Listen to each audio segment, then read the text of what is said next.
Hey y'all, back in the shop. Got the Sierra back on the lift. Something was bothering me.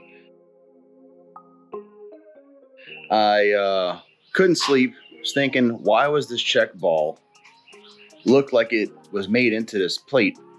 But I was looking all around the internet and I couldn't find a mid plate with a check ball in it at all.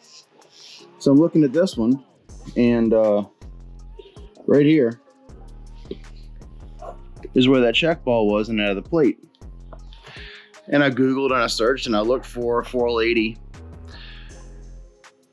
mid plate or valve body plate with check ball, and there's no such thing. So apparently this metal check ball has worn through the plate. It's stuck in there. So doing a little more homework, I went and ordered some plastic check balls so it won't happen again, and got a new mid plate. It's about $25 worth of parts, not too big a deal. However, I got to take this back apart, drop the fluid, save what I can in my clean bucket, use the goo, put it all back together, and that should be the end of this thing. Mark it up for sale. It shifts really smooth. It goes through all the gears. I don't know if it's gonna hurt anything, but since that plate doesn't have a spot for the ball to permanently be there, I feel better changing it. And I'm learning. This whole thing's new to me. So let's get cracking, take it all apart, save what fluid we can, and put it all back together with a new transmission mid plate. Yeah. All right, so we're under here. Like I said, the transmission's got no leaks. I don't even have a drip, so I did something right. But we got to take the pan down. This plug is stripped. I got a brand new catch pan, and see how least amount of dirt I can keep out of here. It's probably not a good idea, but I'm gonna try to catch as much fluid as I can in my bucket, and then that way I don't have to go buy another complete $100 worth of fluid to put back in this transmission. So I'm gonna go ahead and take out these pan bolts, which were only torqued to 9 foot-pounds, and then drop the pan, the valve body, and change the mid plate. Let's do it.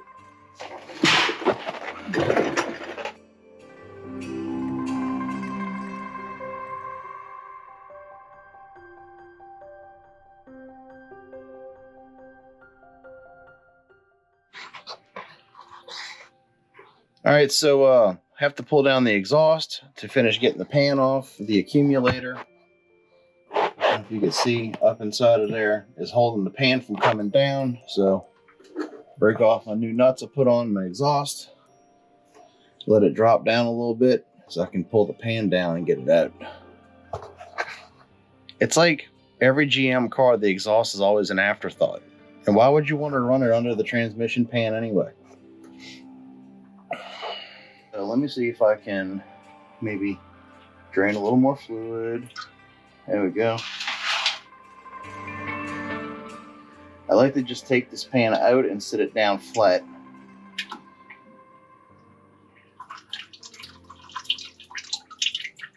All right. I might have only got about a half a gallon out of this pan. So, pull this down a little bit. Is that enough to get it out? Yes. Loosen your Y pipe to get off your trans pan. You don't have to take it out. Just gonna take it down just a little bit. All right.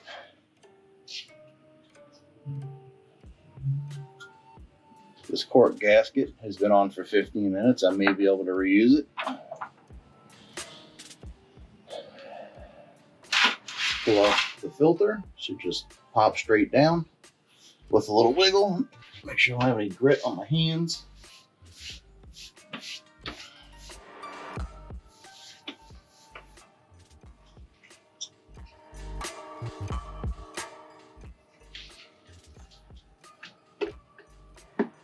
A lot of is going to come out of the pump.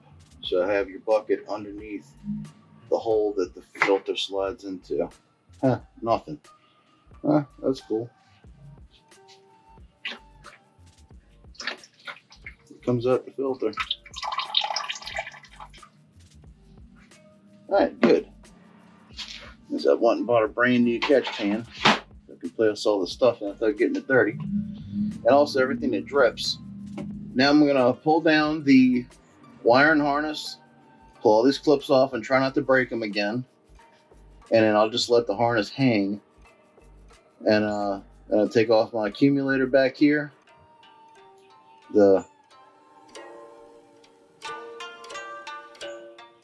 This is the pillow pad.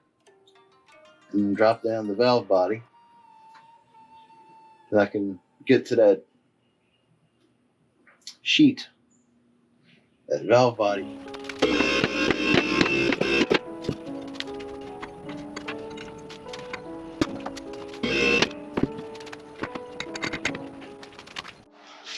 Well, since it's up in the air now, I'm gonna go ahead and put my screw jacks in because it is a 2-post lift and the truck will teeter. Kind of scared the crap out of you. So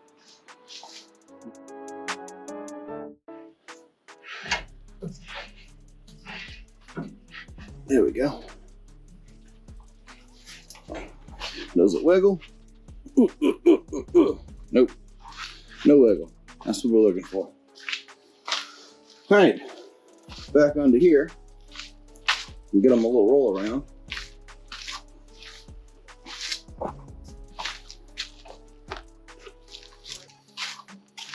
That's the drop kit. We're going to be lowering the RCSB project about 6 inches. Go ahead and grab this pan, pour it in a bucket. Let my big pan catch everything else that's dripping.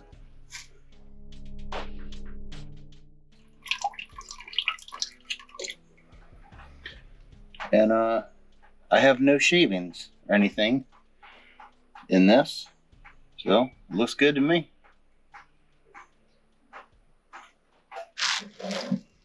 All right, let's go take off the wiring harness.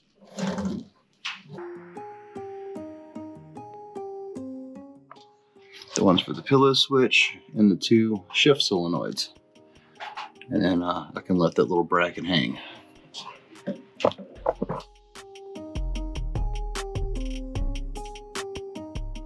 That's that. Can I get this valve body off? Nope, I gotta take off the lockup solenoid. So there's a little clip in here. So let's just pull this one out. And you can take your lockup solenoid down. That way it'll free this wire up. And you can drop the valve body out again. All right, little tiny screwdriver time. Spring clip in here.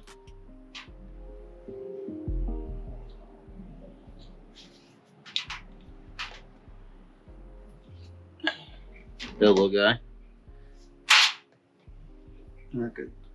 Wiggle this out. And that's why you got your metal pan under you, because you never know. You can hang out right there. I can pull this solenoid, which locks up the inverter.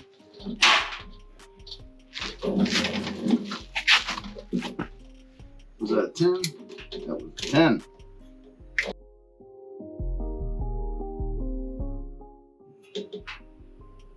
Pinch and pull this dude out.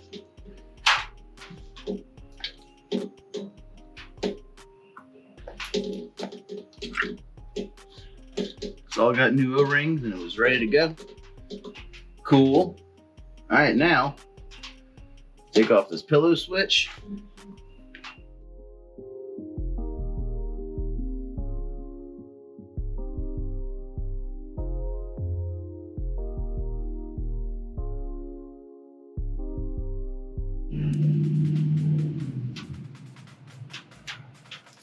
I wouldn't recommend dropping this.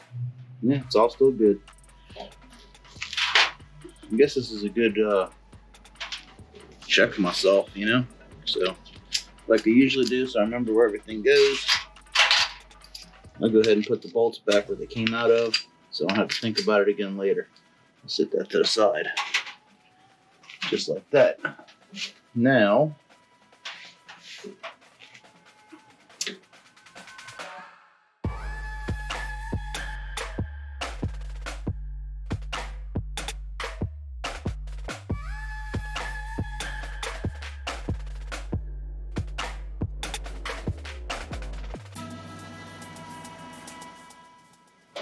this accumulator has 2 long bolts, sorry, 2 short bolts and a long bolt.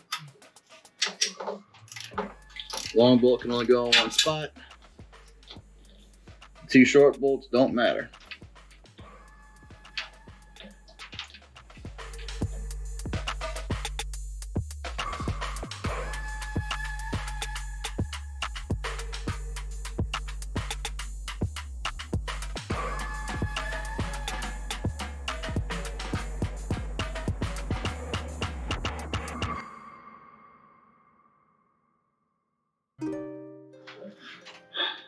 I think that's everything for the valve body except for this solenoid, which is held in with this bracket here. And I don't feel like figuring out how that went back together, so I'm going to attempt to pull this clip off.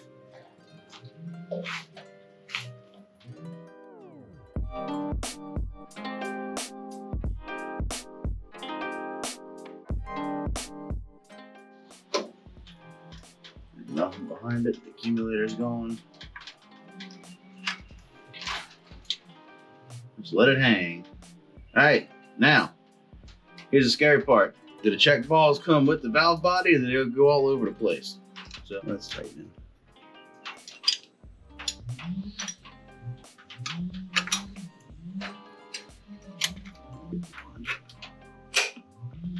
All right.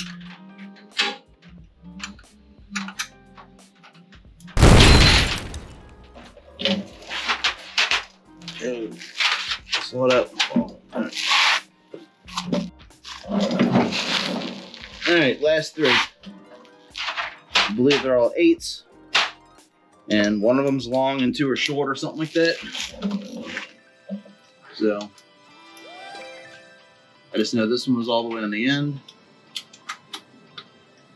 middle, or driver, middle, passenger. Let's call it that, because it gets confusing left to right. It depends on how you're looking at it.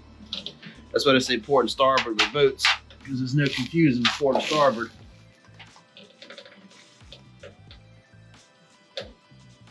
No matter how you look at it.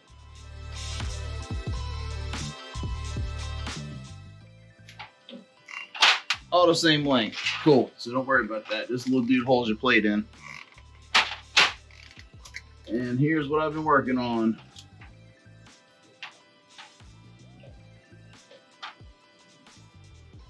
That spring holds that piston up. And here's my check ball. Just sitting there. Not where it's supposed to be. So, being this was in for 15 minutes, I think I can go ahead and reuse that. This is how they wear. See that check ball? It looks like it was pushing through that plate. It was hitting it hard. And this one was hitting hard too. So I'll leave this one in this plate to remind myself to put it back up. I got some screens I gotta swap over. And then we'll go back with the new plate. So here's the new plate. And as you can see, that hole is way smaller than the one that got worn out where the check ball is. So as a fix for this, they make these plastic ones now. And they're plastic 1/4-inch check balls. And they're super duper hard. And they're not supposed to wear the plate out, and the plate's not supposed to wear these out. So essentially, this should be a lifetime fix. We'll see. All right, here's what I'm looking at. That check ball goes there. That's the one that was ate up. The new one's got a nice flat spot on the plate where it goes. New mushrooms.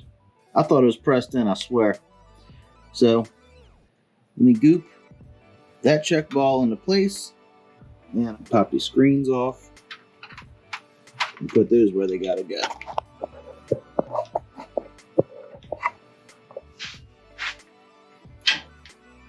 Alright, let's change out the check balls with the plastic ones. So, why do I have two here?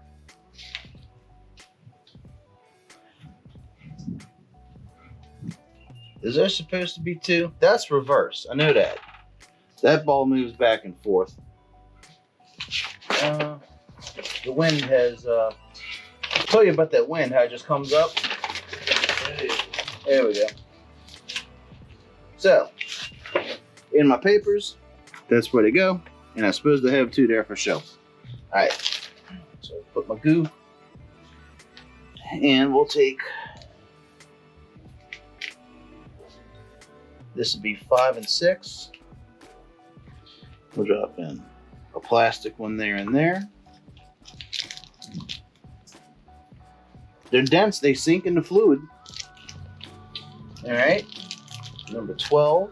This one goes here for whatever this does. And I have 2 and 3. They both have a place where they stay. Alright.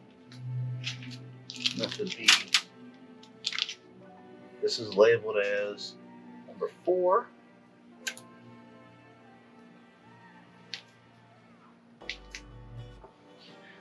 Number 8, this is the one that was punched through.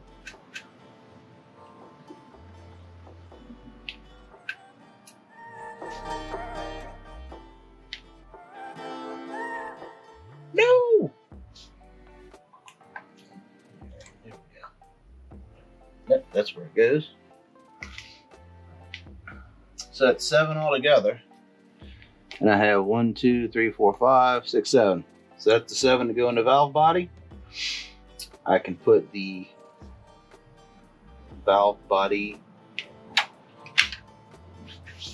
gasket back on. So one's got V and one's got C for case. That's my case gasket. Alright. So that goes to the case. This has a V on it right here. This goes onto the valve body. I'm just going to line them up like that.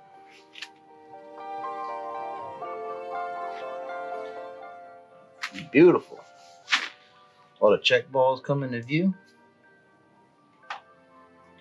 It's nice and straight. I don't see any aluminum poking through.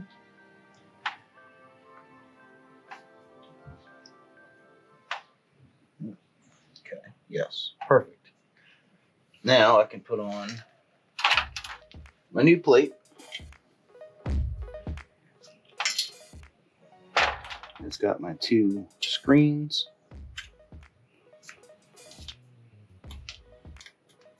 This one didn't pop in all the way. There we go. That screen's in place, that screen's in place. This drops down.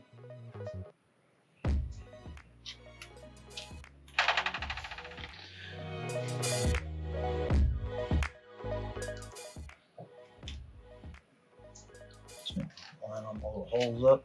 That one straight. Just gotta kick it this way. Yep. Still see my check balls where they belong. This goes to the case. Has a, where's my C? Has a C on it right here.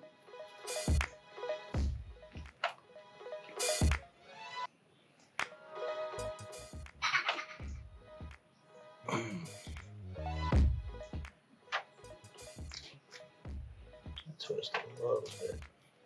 There we go. Yeah. And that is that. You need to remember that the spring has to go here. Wonder if I can glue that in place. You think I can glue that solid?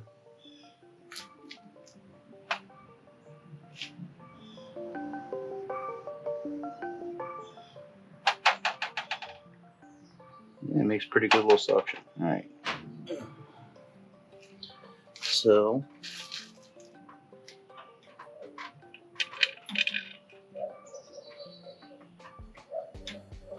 that's it. That's all it should do. And then the shifter, I think I can line that up and twist it back in place. Right.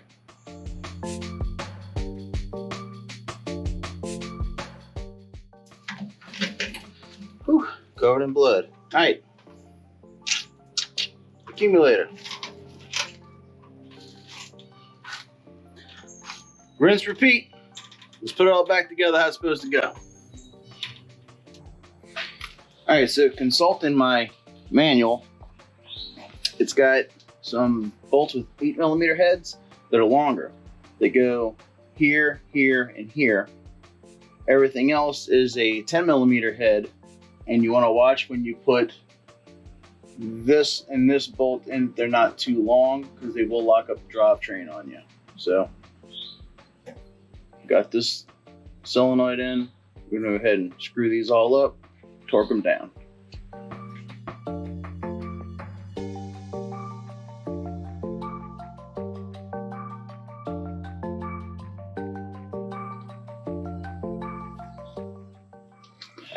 All right, so I didn't want to do all this, but I had to.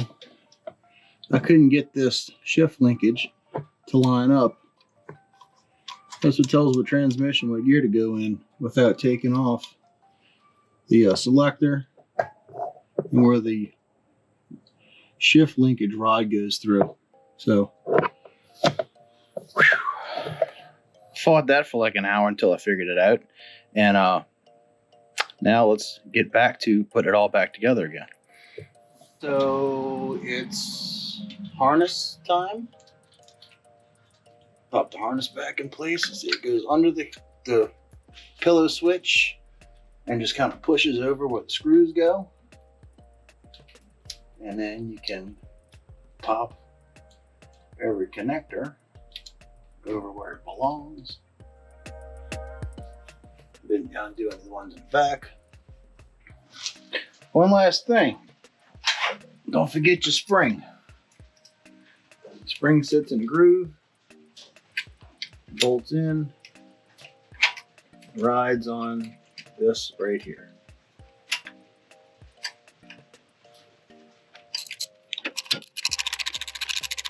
All right, not too tight because that also goes to 8 foot-pounds. 8. Right where I left it.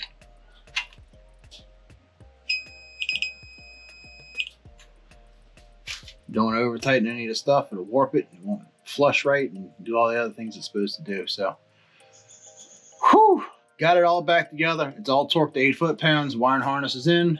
Time to put the pan on and drop it on the ground and fill it back up.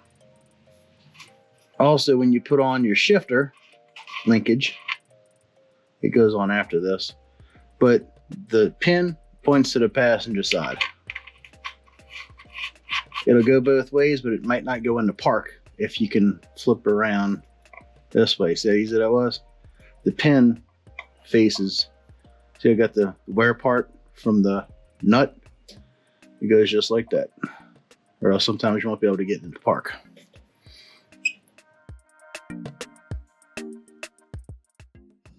All right, rubber gasket. Stick this back on the pan. No lube necessary or gasket sealer. They work just fine by themselves, I find out. And I'm gonna go ahead and take this pan and about 4 bolts. And with the rubber gasket, you can actually take your pan and run 4 bolts in from the bottom side on the corners. You can thread the bolt into this rubber gasket. It'll hold your bolts. Not only will it hold the bolts, it holds the gasket straight when you go put it up. And my gasket, so you can see here, the gasket kind of rides up a little bit. Just put an extra bolt in it to hold it right. But that ought to be good. Front looks real good. This right here wants to stick up in the back, so I'll go put 2 more in the back, 1 on the side. Put the pan back in.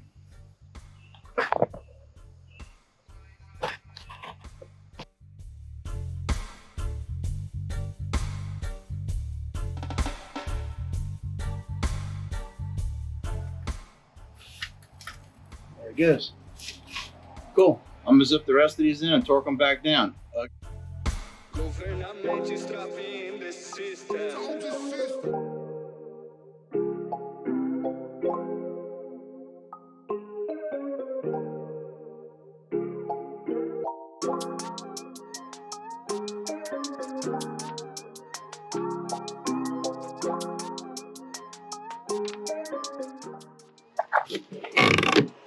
Let's see, reach in here. Comes to life. Oh yeah, there we go.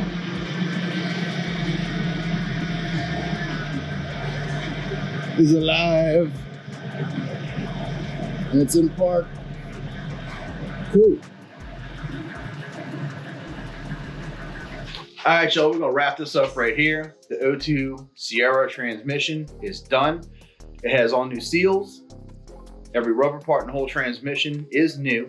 It's got all new clutches, new pump, new converter. The bushings look good, the planets looked good, and the bearings look good. It's a stock 4.8. I don't see how much stress it's gonna have on it, so I'm gonna let them roll. It was rebuilt prior to me taking it apart because the front pump had a crack in it and I had to figure all that out. So yeah, I cried a lot and I learned a lot in this whole experience, and it's just gonna help me move forward to the next one. So one more thing we gotta do on this thing, like I say, it's for sale. Whatever we get for this is gonna pay to finish the RCSB for my kid. I do a long upload every Friday. I can't believe 325 of y'all or so have subscribed to my channel. Thank you very much. Appreciate y'all watching what I do, and I'll catch you next week. Thanks, y'all. I'm out.